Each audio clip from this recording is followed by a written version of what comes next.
அடுத்ததாவது முகமுகமான போதக தரிசனம் என்பதை குறித்து பார்ப்போம்.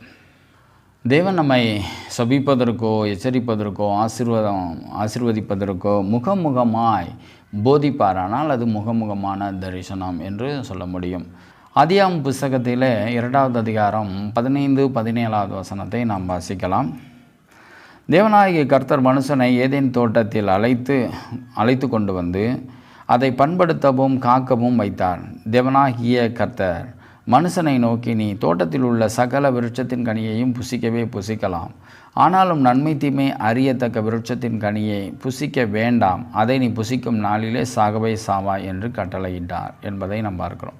அந்த நாட்களிலே ஆதாம் ஏவாள் பரிசுத்தமாக இருந்த காலகட்டங்களிலே தேவன் முகமுகமாக அவனோடு பேசினார் என்பதை நாம் புரிந்து கொள்ள முடியும்.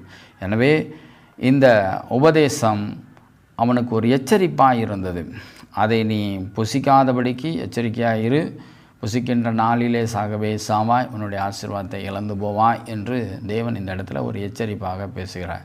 இது முகமுகமாக அவர்களுக்கு போதித்த தரிசனம். எனவே முகமுகமான போதக தரிசனம் என்பதை